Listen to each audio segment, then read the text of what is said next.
Alors, on découvre dans cette vidéo comment utiliser UseDispatch. Donc, c'est un hook qui est fourni par la librairie React Redux qui permet de renvoyer une référence à la fonction dispatch et qui permet d'envoyer des actions vers le store. C'est donc une méthode alternative à map_dispatch_to_props qui est le deuxième argument de la fonction connect et qui va nous permettre donc de pouvoir accéder à des fonctions qui permettent de retourner des créateurs d'actions. Voilà, donc c'est cette solution que permet de fournir React Redux avec ce hook UseDispatch. Donc on va voir tout de suite comment est-ce que l'on peut utiliser celui-ci, ce hook. On va pouvoir l'importer à partir de la librairie React Redux et ensuite il nous renvoie une référence à la fonction dispatch et finalement grâce à ça on va pouvoir donc dispatch, donc envoyer des actions vers le store. Donc ça c'est très utile et très pratique puisque désormais on va pouvoir gérer de la logique d'état dans les composants fonctionnels sans avoir à écrire de classe. Et c'est ce que va nous permettre de faire ici les hooks, c'est-à-dire qu'on n'aurait pas forcément besoin de la fonction connect, on peut très bien s'en passer pour des petits composants et pouvoir envoyer des actions à partir de petits composants. Gérer un état, à la fois gérer un état donc en envoyant des actions et extraire des données du store, pareil avec useSelector, que l'on va voir dans un deuxième temps. Pour l'instant, ce que l'on va voir, c'est un exemple avec useDispatch pour mettre à jour la catégorie de filtres que l'on a dans notre gestionnaire de contacts. Alors, au niveau du projet, donc on va se diriger vers ce composant qui se trouve au niveau de la racine src app component et ensuite celui-ci. Vous avez donc une liste de plusieurs composants. Donc, ce sont des petits composants qui servent donc à former l'interface utilisateur de notre application. Ici, vous voyez, on importe cette filter actions qui vient de notre fichier d'action où l'on définit toutes les actions pour retourner des créateurs d'actions. On va regarder ça dans un instant. Pour l'instant, je vais vous montrer ce composant badge où l'on va pouvoir, à partir de là, mettre à jour la catégorie qui est sélectionnée par l'utilisateur et permettre de filtrer la liste de contacts. Donc, au lieu d'avoir une liste complète avec toutes catégories confondues, on aura le choix entre afficher les contacts professionnels, les contacts amis et les contacts membres de la famille. Là, pour l'instant, arbitrairement, on sélectionne la catégorie business. Voilà, mais pour l'instant, il n'y a pas encore de mécanisme de mis en place. D'ailleurs, ici, le on-click, vous voyez, donc nous n'avons pas d'action. On ne peut pas cliquer dessus, donc même en cliquant dessus, il n'y a rien qui se passe. Donc, ce qu'on va faire, c'est aussi voir au niveau de l'action. Je devrais vous montrer ça un petit peu plus tard. Pour l'instant, ce que je vais faire, on va procéder par étapes. On va aller en haut. Ici, juste au-dessus, on va importer.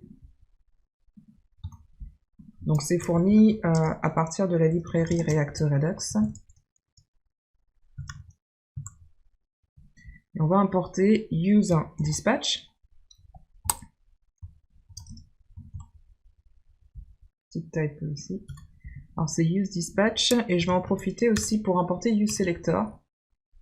Voilà, on va commencer par ça parce qu'on aura à l'utiliser pour extraire des données du store. Une fois qu'on aura envoyé cette action, on aura une mise à jour forcément, donc suite à ça, et donc on aura besoin également d'accéder aux valeurs globales du store et donc ça va se faire au moyen de useSelector. On fera ça dans un deuxième temps. Pour l'instant, on se concentre sur UseDispatch. On va commencer par créer une référence à la fonction dispatch.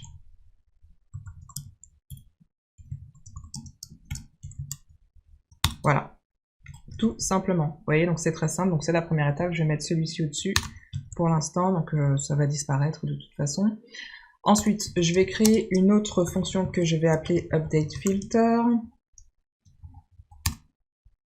Et là, on va commencer par créer un booléen. Donc en vérifiant tout d'abord, je vais vous expliquer pourquoi.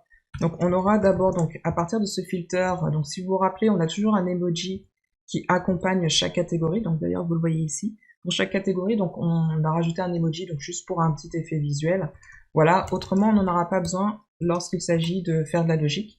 Donc on va tout simplement, avec unshift_from, donc cet utilitaire qui a été mis en place, c'est soustraire cette partie qui est l'emoji, et pour garder uniquement la référence à la catégorie, donc juste une chaîne de caractères, sans l'emoji. Voilà, donc ça c'est un simple utilitaire, je vous explique pourquoi on utilise cette fonction. Ensuite, on aura selectedFilter qui ici pour l'instant correspond à une mention en dur qui est business. On va l'omettre après, puisque après on aura besoin de faire référence à la vraie catégorie qui est sélectionnée, mais on va pouvoir faire ça de manière dynamique, donc ce ne sera pas uniquement du contenu statique. Ensuite, on va donc envoyer notre action avec dispatch.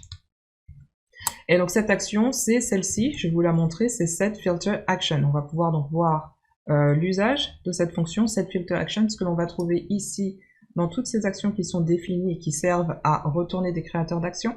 Ici, il s'agit de l'action type setFilter et qui prend en payload option.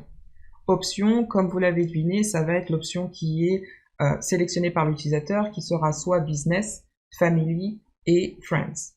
On va pouvoir donc setter, mettre à jour l'état global avec la catégorie sélectionnée par l'utilisateur, donc parmi les trois.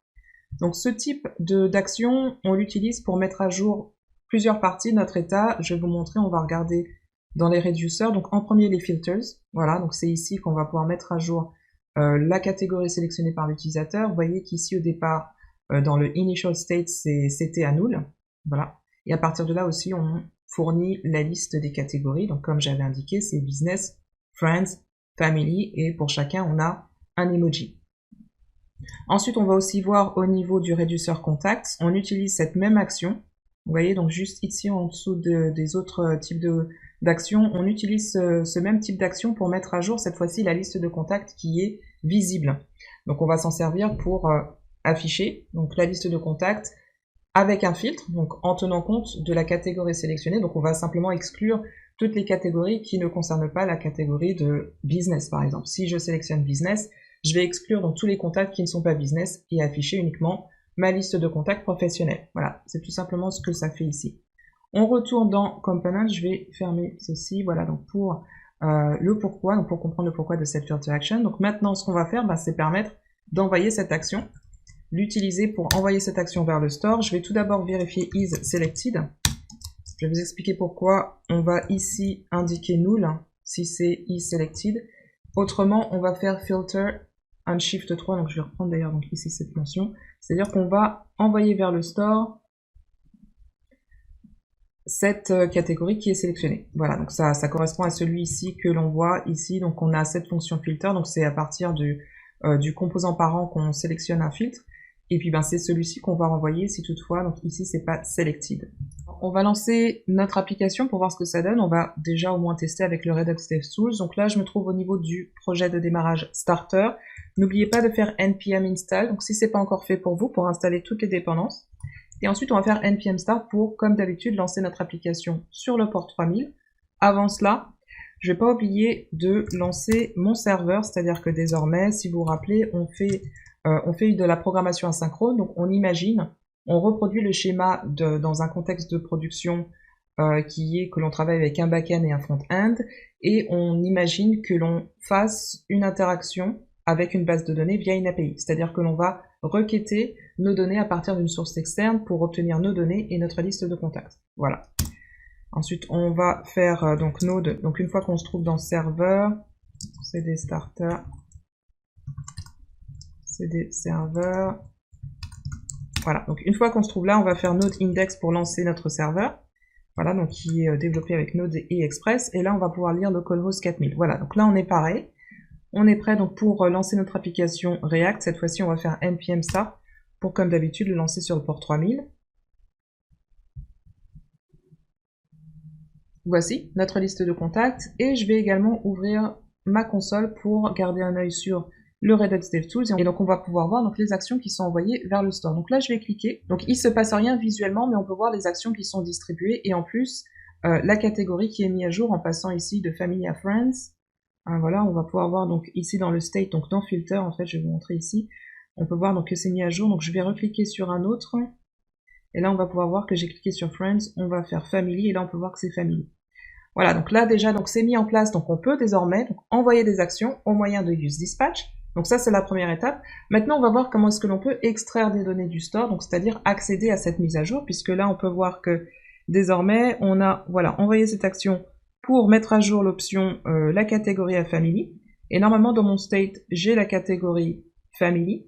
Et si je vais dans Contact, normalement, donc tous mes placeholders, donc là d'ailleurs, ils sont pas mis à jour, donc on va voir comment le mettre à jour pour cette fois-ci avoir notre liste de contacts qui correspond bien à ce qui est sélectionné. On fait ça juste après.